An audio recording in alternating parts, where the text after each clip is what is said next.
Echoing over the ages, the drum is the heartbeat of the nations, the rhythm proud and powerful. But it's not easy for Aboriginal people to stay in tune with the old ways and stay in touch with the new. Even when they gather for a celebration of their sovereignty, they must listen to both ancient drums and modern dreams. It might be tempting for non-natives to look at the powwow as a nod to tradition and a wink to tourism. But beyond all the drumming and dancing, there is an important story about people caught in a cultural crossfire.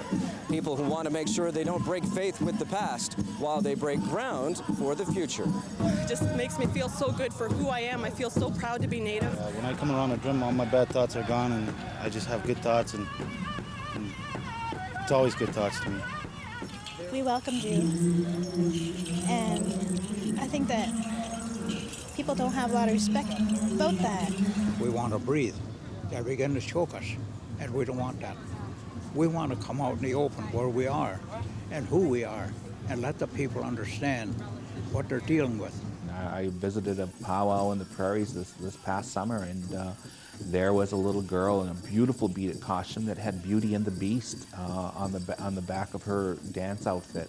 Old ways are good to incorporate it to nowadays, but you have to blend it together. But the challenge is to blend the cultures without too much compromise, and that's especially difficult for urban Indians, those who don't live on reserves. There are thousands here in southern Ontario, and this powwow is a powerful symbol of self-determination. When we come back, we'll look at how Aboriginal culture is being adopted and adapted by natives with no reservations.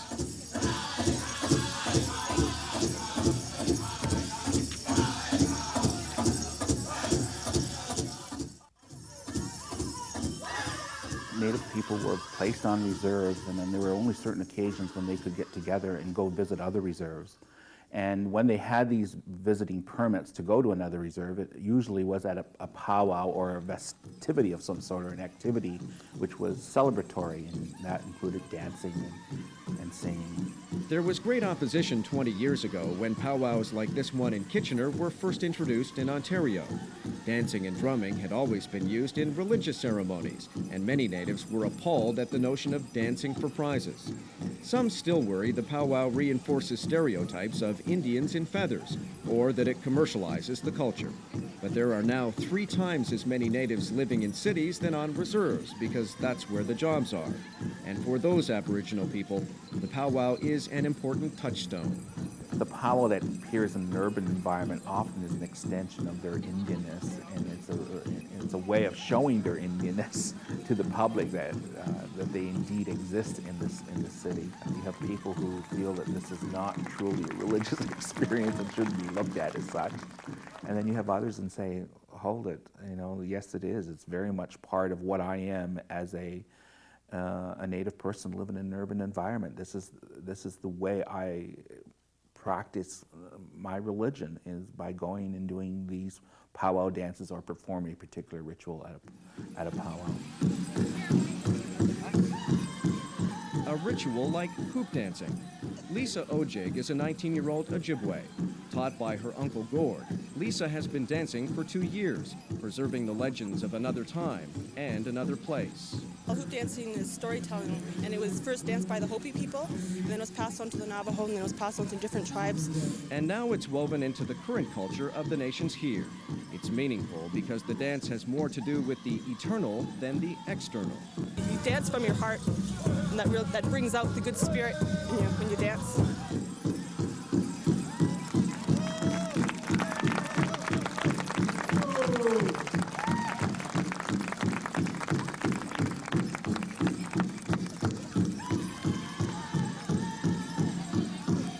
That spiritual dimension is reflected in the hoops.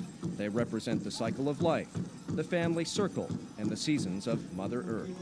And if you know what to look for, there are tributes to the creatures of Father Sky.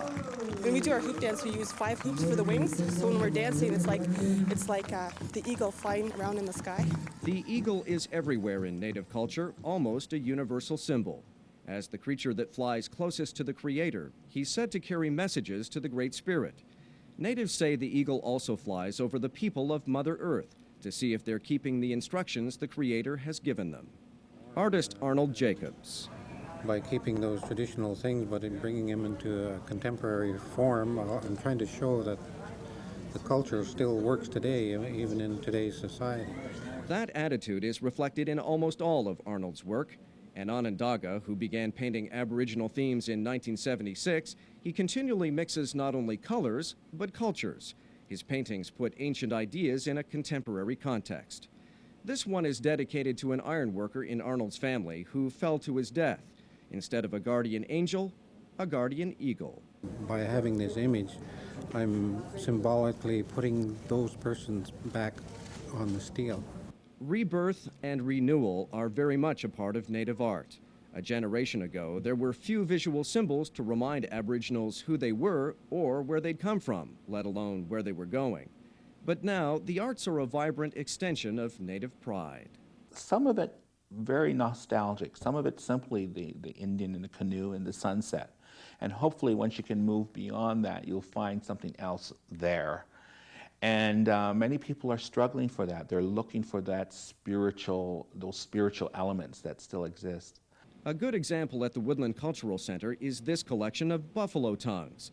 It's a modern take on frontier hunters who slaughtered the buffalo indiscriminately and put their tongues on wooden posts. It talks about the idea of tongues and the death of language and the death of buffalo culture. And it also is making reference to the idea of the resurgence or the reappearance again of these ideas. For Arnold, painting is a livelihood and a link with the future. Every time I do something like that, I'm a better person, I think, for it by preserving my culture. And if I can show that to the children, I'm helping them in some way. Those in the rest of society may not know much about Native art, but they know what they like. And they like these images. They fit into the contemporary theme, that they have more respect for our people and their ways. Still, there is a delicate balance between the traditional and contemporary, the simple and the sophisticated, and the need to sell without selling out. So the wrapping is deer hide with imitation sinew in the center. Gail Smoke is a Cayuga from the Six Nations territory near Brantford. She's been doing native crafts for 5 years now. Everything from beadwork and buckskins to medicine wheels and moccasins. But if her ancestors could travel through time, how much would they recognize? Very little, I think. They might recognize the drums and the pipes, the cow horns, like the rattles. Medicine bags, they used to always wear a medicine bag. But these days, image is almost as important as authenticity. Display has a lot to do with it. It's how you display your items and how you look when you try and sell it. Like, This is gorgeous. She's so beautiful. While there's no doubt Native culture is being shaped and showcased for today, there are limits to what can be commercialized. Take the medicine wheel. The circle symbolizes the cycle of life. The cross represents the 4 seasons and the 4 winds. Sweetgrass is tied in the center. That's to ward off evil spirits. And normally it would be used with eagle feathers, but eagle feathers we can't sell eagle feathers, they're sacred. So we just use the imitation feathers in the bottom. And when you wrap it all together, it's good medicine and it's used for good luck. Some natives do not sell sweetgrass, but it's not from my culture, so I sell it when I have it. These are called dream catchers, and they were used by the Woodland Indians. They were placed in a lodge near a bedroom window to catch all dreams. The bad dreams would be trapped in the webbing and burned off by the heat of the day. The good dreams would filter down into the feathers and be retained there to be dreamed again and again. There? Everything straight? When we come back, we'll share the dreams of 3 people representing the heart, mind, and soul of Native culture. Their good dreams and they're bad.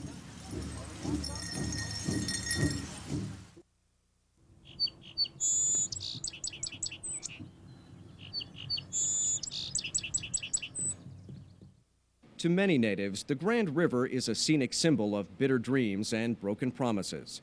It all goes back to 1784. That's when the British Crown gave the Iroquois 6 miles on either side of the river, from source to mouth. To mark the agreement, the natives gave the British what's now known as the two-row wampum. The white bead background symbolizes peace, friendship, and respect. The 2 rows of purple represent 2 peoples in 2 canoes going down the river, side by side. When that two-row wampum was made, they says, well, you governor your people here, and we'll govern our people over here. We'll govern our people, we'll make laws for our people. And we will not interfere with your government, and you will not interfere with ours. But it has gone out of hand. Richard Miracle is a Mohawk elder, and most of the people here recognize his moral authority. The government does not. In 1924, long before most of these dancers were born, Richard saw the RCMP remove hereditary chiefs from their council house at gunpoint.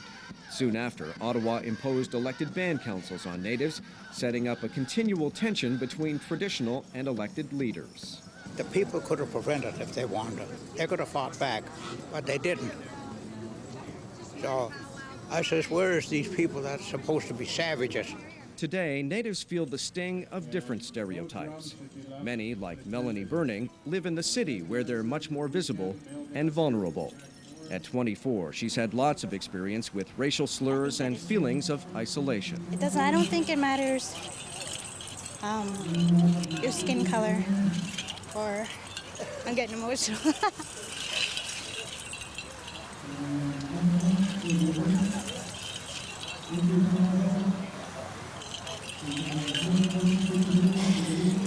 Melanie can't isolate herself, but she insulates herself, finding solace in dancing at these powwows. She says they provide an acute sense of history and healing. In fact, Melanie wears a medicine dress or a jingle dress. It has 365 cones, 1 for each day of the year. The cones are made of snuff can lids from tobacco, because tobacco is a very strong part of our culture. Natives say the burning of ceremonial tobacco carries their prayers to the Great Spirit.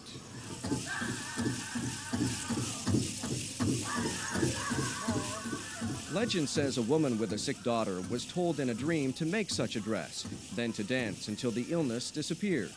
Even today, those who wear the medicine dresses are asked to dance for the ill. But does a woman who studies computers during the week really think the dance brings deliverance? I really do believe that it does. For Melanie, the past is ever present. But it always goes through my mind what it was like. And I asked my mother, do you ever wonder what it was like back? But she goes through her mind too, I'm sure.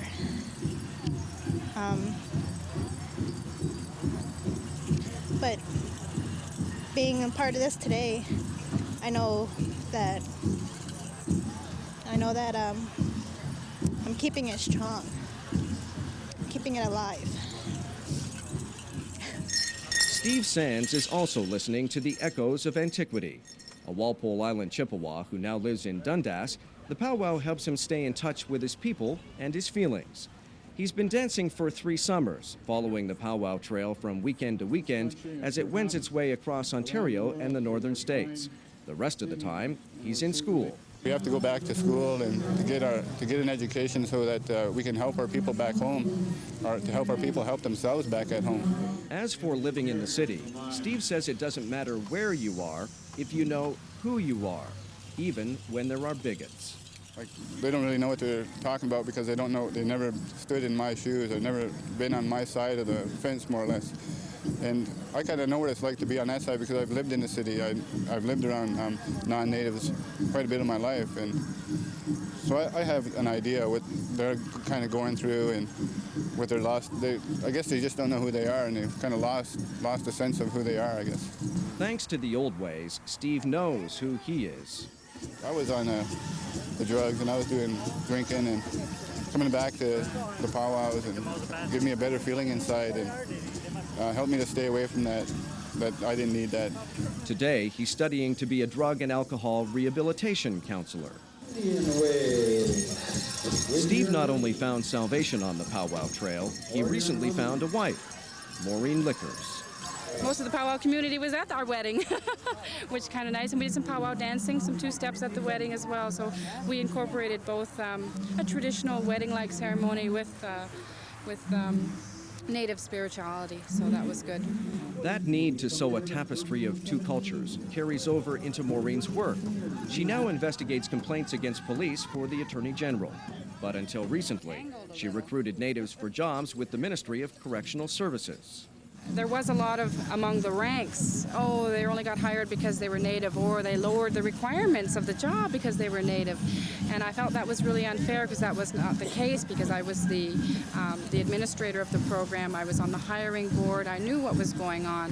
I think there's still a tough door for employment-wise for native people. Employment equity and provincial government, of course, assists, but for the average job, and with little support services, very difficult to make it in the city. And if they've had problems perhaps on their home reserves or not a very close family on the reserves, it's very difficult for them to get back.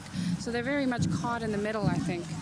A lot more fun and a lot cooler in this circle down here. Come on down and join us. Most agree the key to equality is education, not just in the classroom, but the kind founded on mutual trust and understanding. Natives have survived a push to subjugate, humiliate, and assimilate. The challenge now is to broaden the circle of acceptance. I think we're headed in the right direction. We just keep on going, educate our people, and get them out there and put more things like this together where people can come see that it's not all the bad person, it's not all John Wayne. And at each powwow, progress does indeed take a few steps forward. I live in the neighborhood, and it's like they're in my backyard, and it's wonderful. And it seems it's a very warm invitation, and it just makes you want to go in there and join. With the environment situation the way it is, I think people are beginning to go back to the earth, and these people never left. You know, so we can learn a lot from them, and we should. Natives today want the same thing people everywhere have always wanted. They want a piece of the action with peace of mind, prosperity with dignity and identity. That much really hasn't changed over the centuries, and so natives are listening not only to ancient drums' modern dreams, they're also listening to ancient dreams' modern drums. And the heartbeat of the nations remains strong.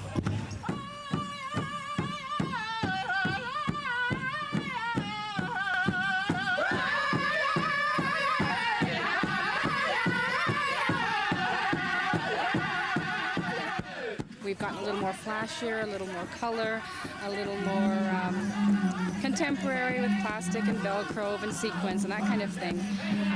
But I think it's deep down, you know, in our hearts and in our minds and spiritually, it's still very much the way it used to be.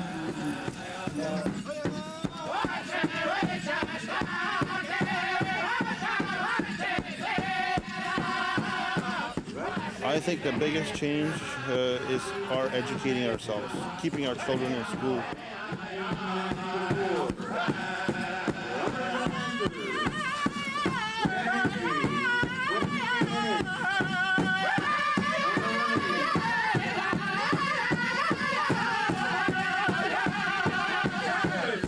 What you do affects yourself and your people, so it's very important to stay in school and also to keep our culture.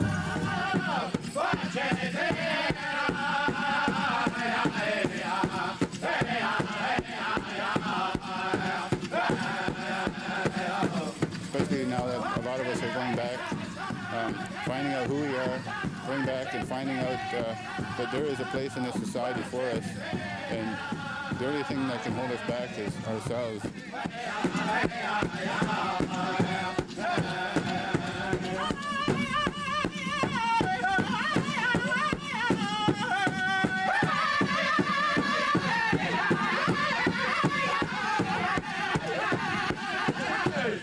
We represent the good heart, the good faith, the good understanding with everybody.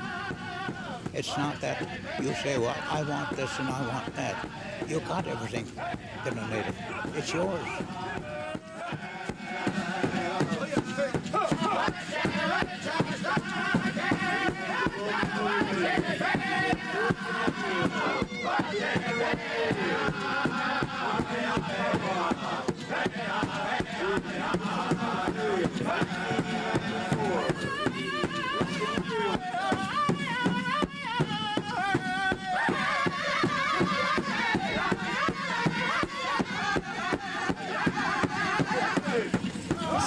stronger as time goes on.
Still, the contemporary is only temporary when it comes to culture.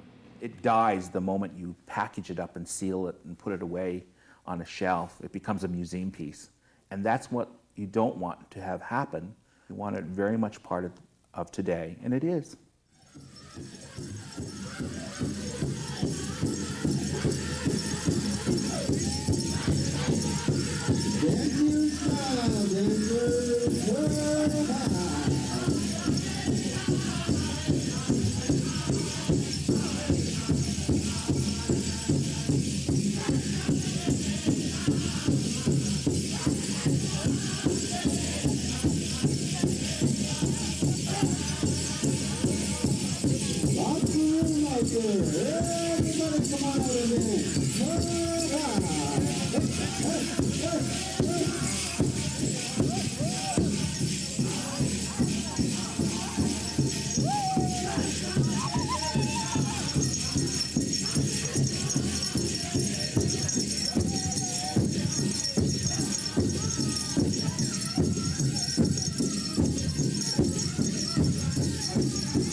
Please stand by.